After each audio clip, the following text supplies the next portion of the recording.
Bonjour, bonjour les conquérants, bonjour les guerriers et les guerrières de l'Éternel. J'espère que vous portez tous très bien ainsi que vos familles. Alors, moi, je m'appelle Claire et si c'est la première fois que vous nous rejoignez sur la plateforme des Overcomers, je vous souhaite la chaleureuse bienvenue. Et ici, nous parlons de spiritualité, de finances, de développement personnel, de santé mentale, émotionnelle, spirituelle et de tout ce qui a rapport au bien-être et à l'équilibre de l'être humain dans la société. Alors, une fois encore, je vous souhaite la chaleureuse bienvenue. Et aujourd'hui, nous allons parler un peu entre femmes.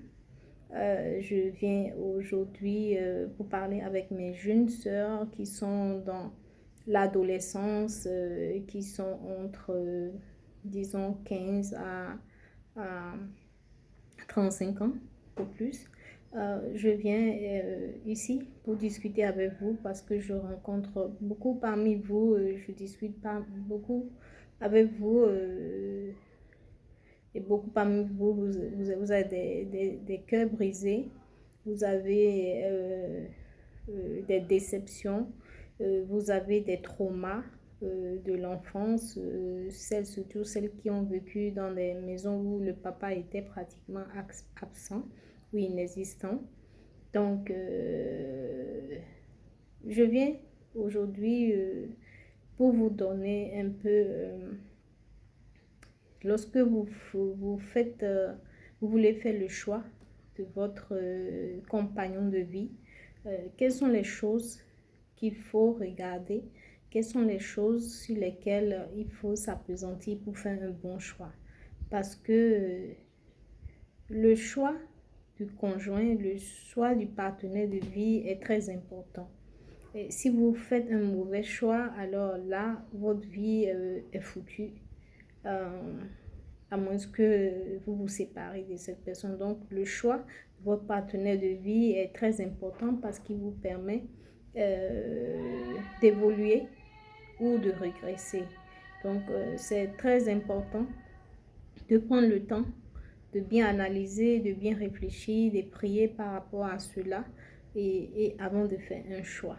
Donc, sans plus tarder, on va partir un peu, on va partir sur ces points-là qu'il faut observer quand vous voulez faire le choix de votre partenaire de vie.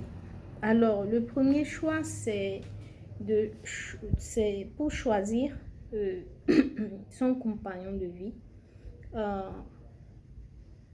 C'est important de choisir quelqu'un qui a une vision et une mission. C'est-à-dire quoi? Quelqu'un qui a des projets d'avenir, qui sait là où il s'en va, qui a des objectifs. Si vous sortez avec quelqu'un, vous êtes en amitié, comme on le dit là, avec quelqu'un et que vous n'avez aucune idée de là où il s'en va, quelle est sa vision pour les 5-10 ans à venir.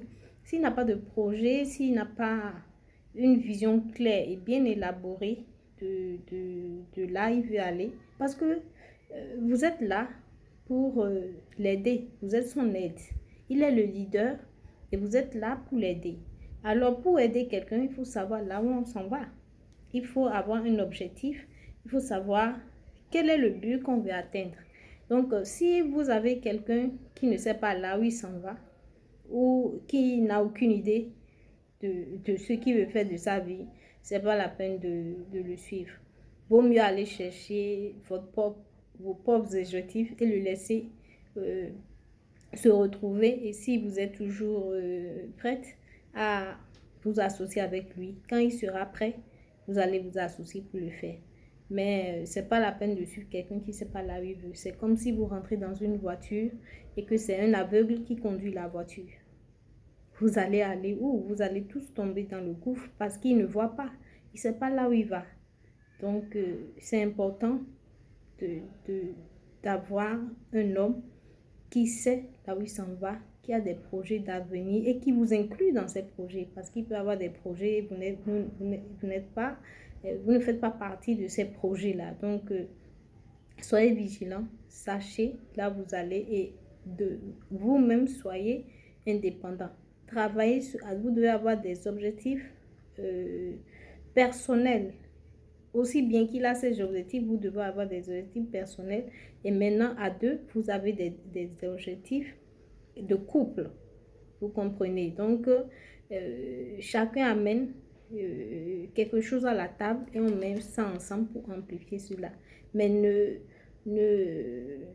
comment on dit, ne sacrifiez pas votre vie pour l'incorporer à quelqu'un d'autre. Parce que le jour où cette personne va décider que bon, vous n'êtes plus assez bien pour lui, alors vous serez laissé pour compte. Donc, c'est important d'avoir vos propres objectifs personnels et de le laisser aussi avoir sa propre vision et sa mission. Et maintenant, vous avez des objectifs de couple sur lesquels vous travaillez pour le long terme. Deuxième aspect, un homme qui a des insécurités. C'est-à-dire, souvent, avant de vous associer avec quelqu'un, allez visiter leur maison, allez visiter leur famille, comment ils ont vécu leur enfance, posez des questions à leur entourage, parce que la manière dont ils ont vécu leur enfance va beaucoup déterminer leur réaction en tant qu'adultes. La manière dont la relation qu'ils ont avec leur soeur, leur mère va se transférer dans la relation qu'il aura avec vous. Donc, comment il traite la femme, comment il traite ses soeurs, comment il traite sa mère. Et il dit beaucoup sur comment il va vous traiter quand vous serez en couple. Donc, c'est important de connaître le passé de votre partenaire de vie. Donc, une personne qui est très jalouse, qui est très possessive, qui est manipulateur, qui aime vous contrôler, ce genre de personnes, il faut vous éloigner d'eux. Et c'est pas la peine de vous mettre dedans. C'est parce que si déjà en amitié, il est jaloux et il est possessif et tout, quand vous serez dans le mariage, ça va s'amplifier. Donc, l'amour, c'est la liberté. Donc, si quelqu'un veut nécessairement vous contrôler, vous manipuler parce qu'il vous aime, ce sont des dangers qu'il faut éliminer dès le départ. Donc, soyez très vigilant quand vous faites le choix de votre partenaire de vie. Alors, quelqu'un qui ne vous encourage pas à aller de l'avant, qui au contraire vous dénigre chaque fois que vous prenez des initiatives pour aller de l'avant, pour prendre une formation ou bien pour commencer un business ou pour faire quelque chose qui va vous permettre d'évoluer dans la vie. Si cette personne est contre votre développement personnel, fuyez-le. Fuyez-le parce que cette personne ne veut pas votre bien. Quand on aime quelqu'un, on veut que cette personne évolue, on veut que cette personne grandisse. Mais si la personne veut être un frein pour votre développement, alors ce n'est pas la peine de choisir une telle personne. Et surtout,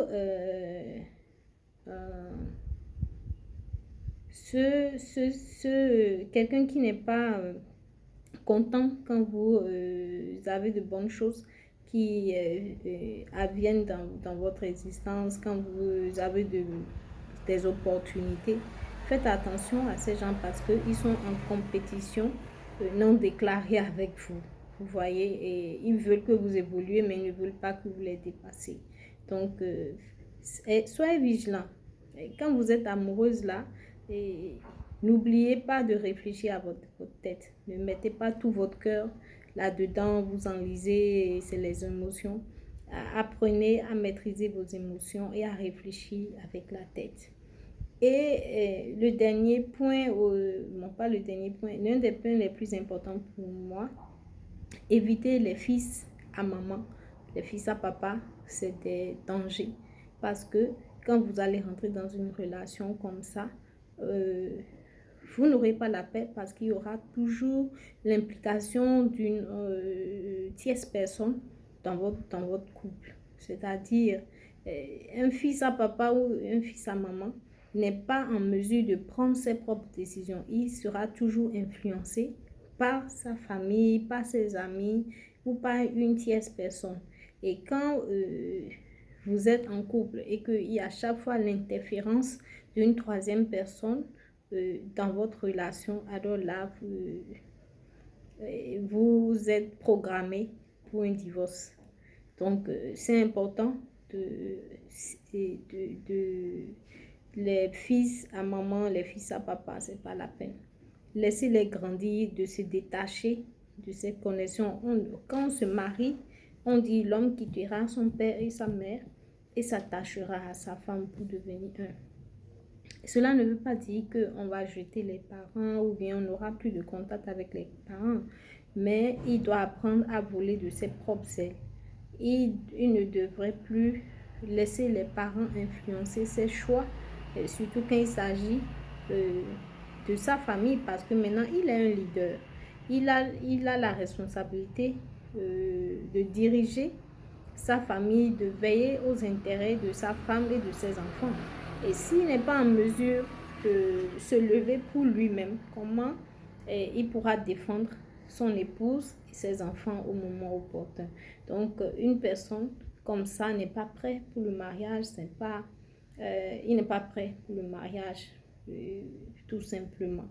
Aussi, une personne qui est abusive, c'est-à-dire qui vous porte la main, qui vous gifle, ou qui, quand il est fâché, il tape dans le mur, ou il jette tout. C'est pas la peine de rentrer dans une relation comme ça, parce que si vous êtes déjà en amitié qui vous donne une gifle, quand vous serez marié, alors il risque de vous poignarder ou il risque de vous battre jusqu'à ce que vous perdiez la vie. Donc faites attention à ce genre de personnes, ceux qui ne savent pas gérer leur colère, qui n'ont pas la maîtrise de soi. C'est pas la peine de vous enliser dans une relation comme ça, ou ceux qui sont très égoïstes, égocentriques, et vous n'avez pas votre mot à dire, c'est ceux qui disent qu'ils passent ou ça casse. Mais ces gens, c'est pas la peine parce qu'ils sont pas ouverts à la communication, ils sont pas ouverts à de nouvelles idées, à faire des compromis pour pouvoir gérer certaines situations. Donc, ce sera toujours le chaos.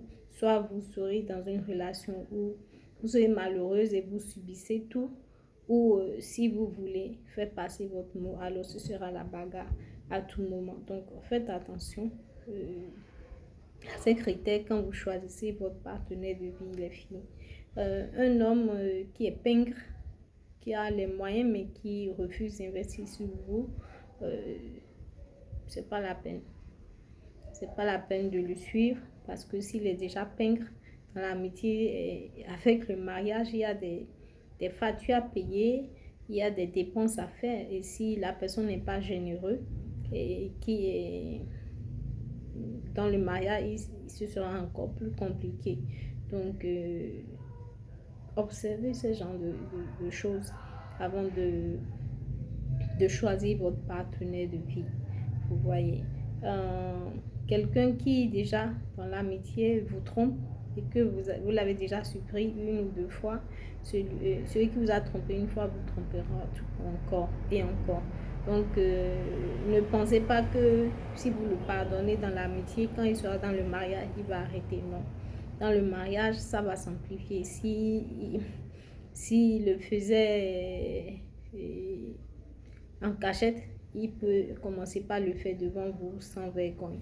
Donc, apprenez à demander le respect dès le départ et montrez aux gens comment vous voulez être traité. Et mettez des limites dès le départ pour qu'ils sachent voici mes prérogatives, voici ce que je peux accepter, voici ce que je ne peux pas accepter dès le départ. Mais si dès le départ vous faites des compromis qui ne vous arrangent pas, allez sachez que dans le mariage ça va s'amplifier. Alors j'espère que ces petites astuces vous ont aidé et que vous entendez compte pour faire le choix de votre partenaire de vie parce que c'est une décision très importante et ça déterminera le futur de votre existence après avoir quitté les parents après avoir fini les études. Donc, c'est important de prendre cette décision très, très au sérieux et de prendre le temps d'analyser, de prier pour avoir le discernement, pour faire les bons choix pour votre vie et pour vos générations à venir. Alors, j'espère que cela vous a aidé d'une manière ou d'une autre et la semaine prochaine, je viendrai discuter avec mes jeunes frères de type de femmes qu'il faut choisir ou qu'il ne faut pas choisir, des qualités qu'il faut voir chez une femme avec qui vous pouvez construire et bâtir une maison. Alors, on se dit à très bientôt et passez une agréable fin de soirée et bye bye.